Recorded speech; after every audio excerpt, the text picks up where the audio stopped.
হিসেবে জোরদার প্রচার চলছে, প্রচারের মাঝখানে মাঝে মাঝে একটু ব্রেকও নেওয়া হচ্ছে, তার সঙ্গে কখনো ডাব কখনো ওআরএস এগুলো চলছে। সায়ন, এই গরমের মধ্যে প্রচারের মাঝখানে সব প্রার্থীরা মোটামুটি কম বেশি নিজেদের ডায়েট নিয়ে খুব কনসিয়াস হয়ে গেছে, কারণ টিকে থাকতে হবে লড়াইয়ে, আর এই গরমের সঙ্গে ফাইট চলছে, লড়াই চলছে। তোমার প্ল্যানটা কি ডায়েটে, মানে সুস্থ থাকার জন্য? আমি সকালে ছাতু খাই, ছাতুর সাথে গুড় খাই, তারপরে ডাব খাই, মানে বেরিয়ে প্রচারে যেতে যেতে একটু ওআরএস খাই, দুপুরে যেখানে পারি একটু ভাত ডাল সবজি আর একদম হালকা খাবার। সন্ধেবেলায় কেউ জিজ্ঞেস করে যে কি খাবে, তখন আমি তার কাছে বলি একটা তরমুজ খাবো, আমি একটু তরমুজ খাই। আর রাত্রিবেলা বাড়ি ফিরে আবার, মানে বাড়ি তো ফেরা হয় না, পার্টি অফিসে ফিরে আবার ওই ভাত বা কিছু যখন যা হয় একদম মানে ঝোলের মতো তাই খেয়ে আবার ঘুমোতে চলে যাই।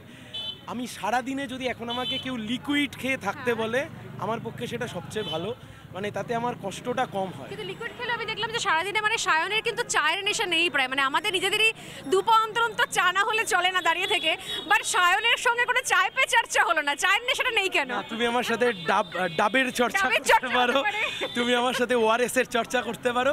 চায় পে চর্চা, আসলে চা মানে খুব মানে ক্লান্তি না বোধ করলে আমি জেনারেলি চা খাই না। গতকাল নন্দীগ্রামে রাতে প্রচার শেষে ভয়ঙ্কর ক্লান্ত লাগছিল, সেই সময়তে দু চুমুক চা হয়েছে, বাদ বাকি আমি ডাব তরমুজ এসবেই থাকি।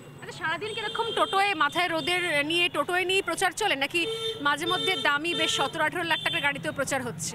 না, 17-18 লাখ টাকার গাড়ি আজ এই মুহূর্তে ভাইরাল হয়ে গেছে সায়ন ব্যানার্জি নিজের দামি গাড়ি করে মনোনয়ন জমা দিয়েছেন, লাল রঙের একটা টুকটুকে ব্র্যান্ডেড কার, তো সেটা নিয়ে কি প্রচার চলে নাকি ওটা মনোনয়নের জন্য শুধু ছিল? প্রথম কথা হচ্ছে ওটা আমার নিজের গাড়ি, ওটা আমার কষ্টার্জিত টাকায় কেনা আমার নিজের গাড়ি, এ নিয়ে অস্বীকার করবার কোনো জায়গা নেই। তাহলে বাবা দেয়নি? না, আমার কেনা গাড়ি 18 লাখ টাকার গাড়ি নয়, 10 লাখ টাকার গাড়ি।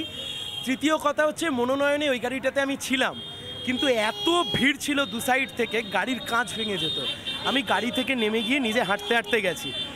দেখো, আমাদের দেশে মুখ্যমন্ত্রী, আমাদের রাজ্যের মুখ্যমন্ত্রী, তার জন্য যে বিমানটা ভাড়া করা হয়েছে, তার জন্য এই 3 বছরের জন্য কয়েক কোটি টাকা তার জন্য গেছে। আমাদের দেশে প্রধানমন্ত্রীও একটা দামি প্লেনে করে ঘুরে বেড়ান, আমি যে যা পারে ঘুরে বেড়াক, আমি এই পায়ে হাওয়াই চটি রয়েছে, এটা কাউকে দেখে নয়, এটা আমার কমফর্টের জন্য। আচ্ছা, পায়ে কিন্তু হাওয়াই চটি পরে রয়েছে সায়ন, এটা কিন্তু তুমি একদম প্রচারে, মানে হাওয়াই চটি নিয়ে তুমি স্লোগান দিতে পারবে না, নিজে হাওয়াই চটি পরে। হাওয়াই চটির সাথে শোনো, আমি তোমাকে একটা কথা বলি, হাওয়াই চটি বুট যে যাতে কমফোর্টেবল পরুক, আমার এটা পরে আমি এটা যখন তখন খুলে যাত্রার বাড়িতে ঢুকে যেতে পারি, নাহলে ওই বুট পরলে দড়ি বাঁধো ফিতে বাঁধো এসব আমার অসুবিধা হয়। আমি 14ই মার্চ থেকে এই মাটিতে প্রচার করছি, আমি প্রথম 1 মাস পায়ে হেঁটে প্রচার করেছি, এই টোটোর প্রচার শেষ 10 দিন চলছে। ফলত যে বা যারা, আর এই কিছু মানুষের অভ্যাস আছে অন্যের গাড়ি, অন্যের বউ, অন্যের বাড়ি এসব কিছুতে চোখ দেয়, এটা ভালো না, এটা বাজে অভ্যাস, এটা ঠিক অভ্যাস না, এই অভ্যাস ঠিক না, এটা ঠিক ভালো না।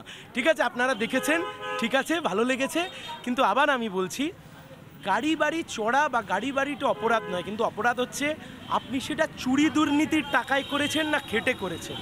যদি কেউ খেটে করে তাতে কারুর কোনো আপত্তির জায়গা নেই।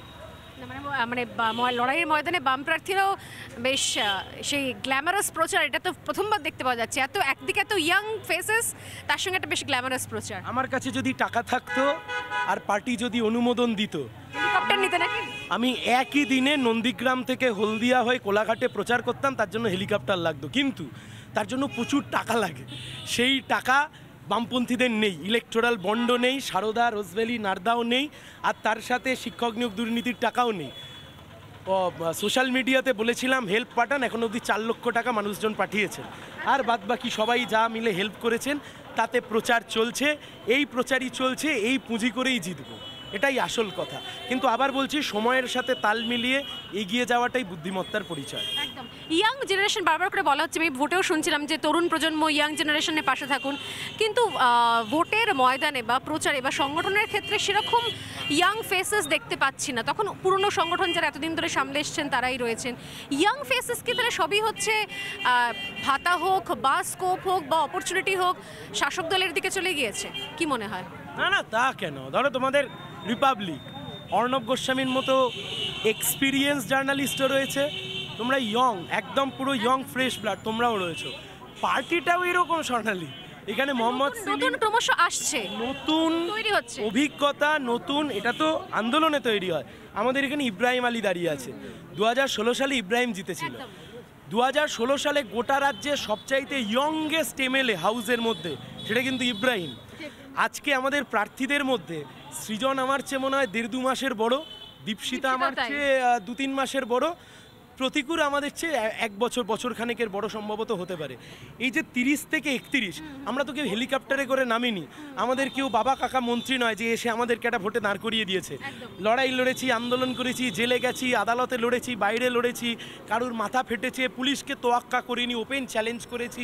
এই লড়াই লড়বার পরে পার্টি বলেছে যাও এবার ভোটে গিয়ে লড়ো, সেই কাজ করছি। এবং সম্ভবত সায়ন কিন্তু সব থেকে আমার মনে হয় ইয়াংগেস্ট, সব থেকে অল্প বয়সী যারা বাম প্রার্থীরা এবারে প্রতিদ্বন্দ্বিতা করছেন আমাদের সব থেকে ইয়াং। আমি একটুখানি ইব্রাহিমের সঙ্গে কথা বলি যে এতদিনের যে ভিত্তি সংগঠন 2016 পর্যন্ত যা ছিল, এবার কি মনে হচ্ছে একটুখানি আবারও সেই রিভাইভ কিছু হচ্ছে, আবারও পুরনো ভোট ব্যাংক একটু একটু করে ফিরে আসছে, কি মনে হচ্ছে?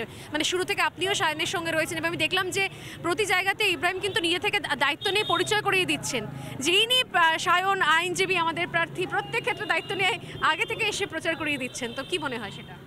মানুষ কি পাচ্ছেন? তৃণমূল এবং বিজেপির যে গোপন বোঝাপড়া, এটা মানুষের কাছে আজকে স্পষ্ট হয়ে গিয়েছে। তাই মানুষ বামেদের দিকে ফিরছে এবং আমরা প্রত্যয়ী আত্মবিশ্বাসী যে আমরা জিতব। মানুষ দেখছে যে দিল্লির মুখ্যমন্ত্রী গ্রেপ্তার হয়, মানুষ দেখছে যে ঝাড়খণ্ডের মুখ্যমন্ত্রী গ্রেপ্তার হয় দুর্নীতির দায়ে, কিন্তু এ রাজ্যের মুখ্যমন্ত্রী এবং তার ভাইপো দুর্নীতিতে জড়িত থাকা সত্ত্বেও গ্রেপ্তার হয় না। এটা তৃণমূল বিজেপির গোপন বোঝাপড়া মানুষের চোখে স্পষ্ট হয়ে গেছে। তাই আমরা দৃঢ় বিশ্বাসী যে মানুষ বামেদের দিকে ফিরছে। না, বামেদের কি আইন ব্যবস্থার উপর আস্থা রয়েছে? আইনের উপর আস্থা আছে। লড়াই আমাদের শেষ পথ, আমাদের লড়াই করে আমাদের ছিনিয়ে আনতে হবে, এটাই আমরা বিশ্বাস করি। তাই আমরা মাঠে ময়দানে প্রতিদিন আমরা আছি। বেশ, এইভাবেই চলছে এবং দিন গড়িয়ে মানে সকাল গড়িয়ে বেলা, বেলা গড়িয়ে দুপুর। কিন্তু ওই যে বললাম যে লিকুইড ডায়েট, কখনো কেউ লিকুইড ডায়েটে ভরসা রাখছেন। আর এইভাবেই প্রচারের ময়দানে প্রচারের গাড়ি এগিয়ে চলছে। 1-to-1 জনসংযোগের যে ছবিও আমরা দেখলাম, এরপর আরও জনসংযোগের অপশন রয়েছে, জায়গা রয়েছে, কারণ সামনে হাতে এখনও কয়েকদিন বাকি রয়েছে।